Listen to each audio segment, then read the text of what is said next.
नमस्कार, अस्सलाम वालेकुम, सत श्री अकाल और जय झूलेलाल। मैं हूं जी प्रेम मटरानी और आप देख रहे हैं हालात हाजरा का प्रोग्राम हकीकत ये है। प्रोग्राम शुरू करने से पहले आप सबसे मेरी दरख्वास्त है कि जिस किसी साहब या साहिबा ने अब तक हमारे इस चैनल को सब्सक्राइब नहीं किया, अज़राए करम जल्द से जल्द इसको सब्सक्राइब करें, प्रोग्राम को लाइक करें, शेयर करें और घंटी का बटन ज़रूर दबाएं।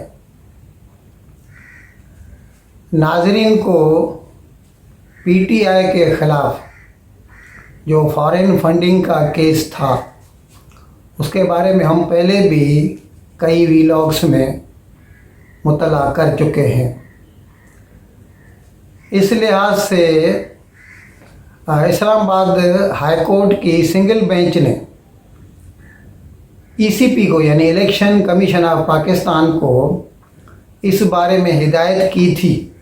अब ये क्या है, ये केस 2014 से इसकी इन्वेस्टिगेशन हो रही है और अभी ये 2022 चल रहा है, 8 साल बीत चुके हैं। इस बीच में पीटीआई सरकार पावर में आई और उनका दौर हुकूमत ख़त्म भी हो गया और अभी तक ये फॉरेन फंडिंग का केस जो है ना, उसका कोई नतीजा नहीं निकला, कोई रिपोर्ट नहीं आई और कोई इकदाम भी नहीं उठाया गया। तो इस्लामाबाद हाई कोर्ट की सिंगल बेंच ने ईसीपी को ये हिदायत की थी कि 1 महीने के अंदर अंदर आप अपनी इन्वेस्टिगेशंस मुकम्मल करें और अगर किसी के ख़िलाफ़ केस बनता है तो उसके ख़िलाफ़ कानूनी चाराजोई की जाए, कार्रवाई शुरू की जाए। अब उसके ख़िलाफ़ एग्रीव्ड पार्टी यानी पीटीआई ने इस्लामाबाद हाई कोर्ट में इंट्रा कोर्ट अपील दाखिल की, जिसे डिवीज़न बेंच ने सुना। उसमें पीटीआई के वकील का ये मौक़िफ़ था कि अव्वल तो इसको फॉरेन फंडिंग केस का नाम देना एक गलत है, ये मिसनोमर है। उनके कहने का मतलब ये था कि अगर फॉरेन से कोई जायज़ जो लीगल है कोई भी ऐसी फंडिंग होती है, पार्टीज़ को पैसा इकट्ठा करने का अख्तियार है। अभी पाकिस्तानी लोग बाहर रहते हैं, ओवरसीज़ पाकिस्तानी, अगर वो कुछ डोनेशन देते हैं किसी भी पॉलिटिकल पार्टी को तो उसको हम गलत किस्म की फंडिंग नहीं कह सकते। इसीलिए अगर बेहतर है कि फॉरेन फंडिंग की जगह पर उसको प्रोहिबिटेड फंडिंग केस कहा जाए। तो ये बात मौजूदा अभी जो डिवीज़न बेंच सुन रही है इस केस को, उसने इस बात को कबूल किया और कोर्ट वालों को, प्रेस वालों को, सबको ये हुक्म जारी किया कि आज के बाद इसको प्रोहिबिटेड फंडिंग केस कहा जाए। अभी इस प्रोहिबिटेड फंडिंग केस में कल हाज़िरी थी, पेशी थी इस्लामाबाद हाई कोर्ट में। तो वहाँ पर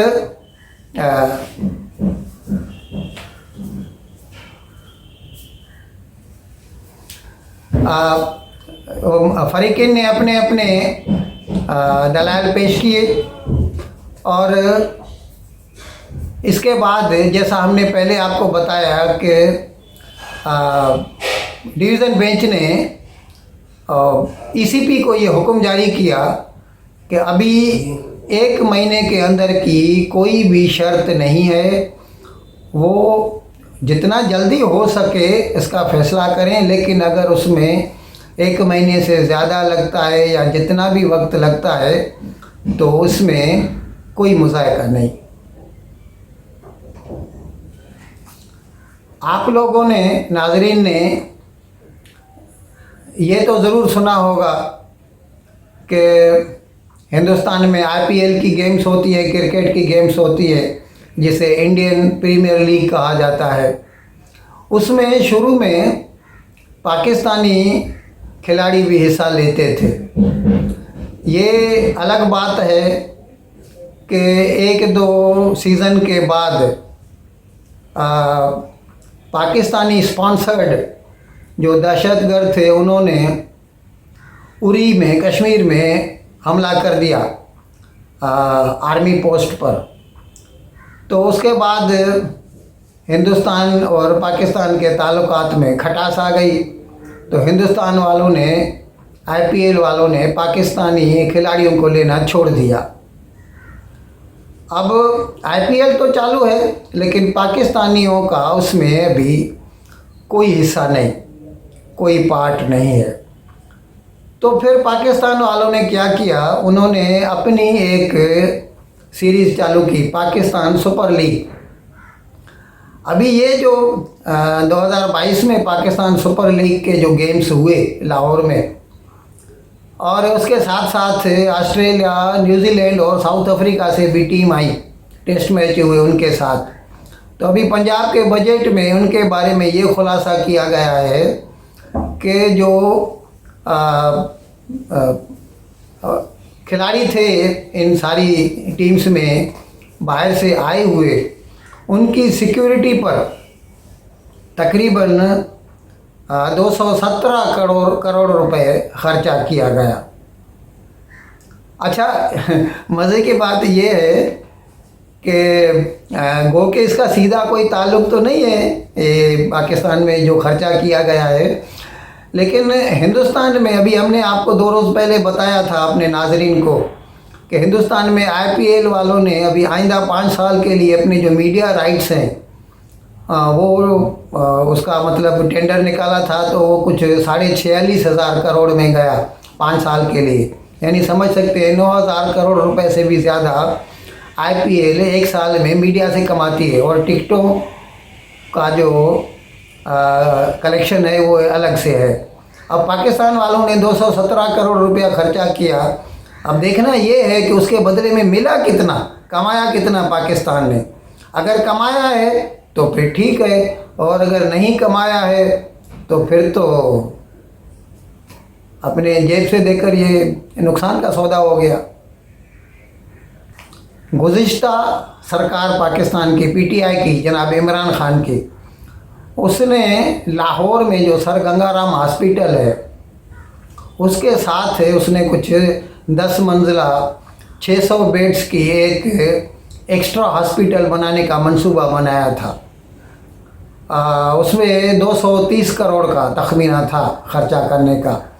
600 बेड, उसका नाम रखा था मदर एंड चाइल्ड हॉस्पिटल। तो उसका काफ़ी काम हो चुका है, लेकिन अभी सरकार बदल गई है। अभी उस्मान बुज़दार, उसका जो 2019 में उसका 2020 में फरवरी 2020 में उसका संगे बुनियाद रखा गया था। वो संगे बुनियाद रखा था उस वक्त के वज़ीर आला जनाब उस्मान बुज़दार ने। लेकिन अभी क्या हुआ है, ये हमारे यहाँ जनूबी एशिया में इस बात की बहुत दुख होता है। ऐसे हुकूमतें बदलती हैं तो उनकी तरजीहात बदल जाती हैं। अभी ये नई हुकूमत जो आई है हमजा शहबाज की, वो लोग जो है ना टाल मटोल कर रहे हैं, उनको पैसा नहीं दे रहे, और इस वजह से हो सकता है कि जो पैसा मुख्तस किया गया है, अलॉटमेंट हो चुकी है इस साल के लिए, अभी ये आखिरी महीना है, जून में अगर वो खर्चा नहीं किया गया तो वो पैसा लैप्स हो जाएगा।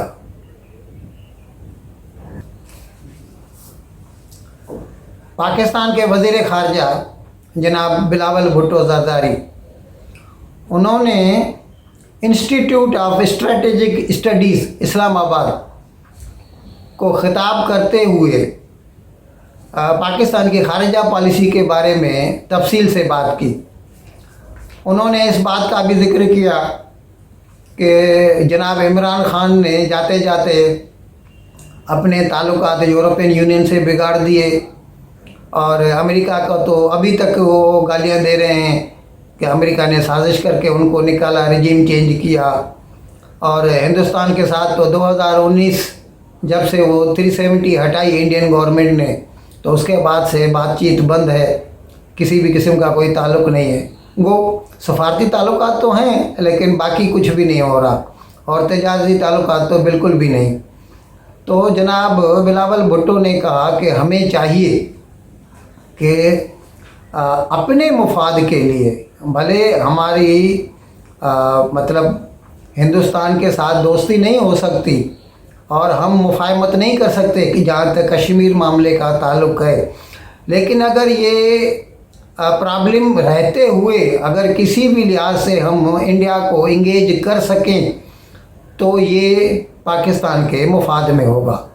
अब मज़े की बात ये है कि पाकिस्तान में जो सियासतदान हैं ना, तो वो लोग कभी भी ये नहीं सोचते कि पाकिस्तान का मुफाद क्या है। हर पार्टी यही सोचती है कि इसमें मेरा मुफाद क्या है। अभी आज शिरीन मज़ारी ने कह दिया कि ये तो बिलावल भुट्टो जो है हिंदुस्तान को झप्पी देता है, ये करता है और ये अभी झुक जाएगा मोदी के आगे। अरे भाई, पाकिस्तान की मुआशी हालत आप खुद देख रहे हैं, मईशत कितनी कमज़ोर हो चली है। आज 208 रुपये तक डॉलर चला गया है। पेट्रोल का भाव जो है 235 रुपया लीटर हो चुका है, डीजल 260 रुपया लीटर हो चुका है। आटा $500 में बाहर से, मतलब गंदम, यूक्रेन की वार की वजह से गंदम महंगी हो गई है, इंपोर्ट करनी पड़ेगी, हर चीज़ महंगी हो गई है। और इसमें अगर बिलावल भुट्टो कहता है कि किसी लिहाज से हिंदुस्तान से ताल्लुकात थोड़े बहुत इस्तवार करके और कुछ मुआशी फ़ायदा हासिल किया जाए, तो इसमें क्या बुराई है। हमारे नाज़रीन इस बारे में खुद सोचें और हमें इस बारे में राय दें। यहाँ नीचे कमेंट्स में हमें बताएं, हमें आपके कमेंट्स का इंतज़ार रहेगा। Islamabad high court bar association, उन्होंने कल जनाब इमरान ख़ान को मदऊ किया था। एक बड़ा शामियाना कनाते वगैरह लगाई उधर कोर्ट के अहाते में, और वहाँ पर इमरान ख़ान साहब आए तो पहले वकीलों ने खिताब देना शुरू किया। ज़ाहिर है वो तो गेस्ट है, वो तो लास्ट में बोलेगा। तो उन्होंने आड़े हाथों ले लिया जनाब इमरान ख़ान को और उनसे ये सारे सवालात किए कि भाई जब भी नो ट्रस्ट मोशन, अदम एतमाद की तहरीक आपके ख़िलाफ़ जमा कराई गई थी 8 मार्च को, और उसका जो सेशन है वो 3 अप्रैल को होने वाला था, तो आपने क्यों उसमें कासिम सूरी ने क्यों उसमें वोटिंग नहीं कराई और क्यों उसको मतलब मुलतवी कर दिया और फिर क्या कहते हैं नेशनल असेंबली को डिसॉल्व कर दिया प्रेसिडेंट ने और नए इंतखाबात का ऐलान कर दिया। ये तो अलग बात है कि फिर सुप्रीम कोर्ट ने सुओ मोटो नोटिस लिया और फिर वो 9 तारीख को भी कितना ड्रामा हुआ, वो भी सुप्रीम कोर्ट के हुक्म के बाद दोपहर के 12 बजे से लेकर रात के 12 बजे तक पीटीआई के मेंबरान तकरीरें करते रहे, लेकिन वोटिंग नहीं कराई। ये तो लास्ट में आपको मालूम है कि वो जो गायबाना हाथ है उसने अपना काम दिखाया और फिर वोटिंग हुई और फिर इमरान ख़ान हार गए उसमें वोटिंग में, और फिर जनाब शहबाज शरीफ नए वज़ीर आज़म मुंतखब किए गए।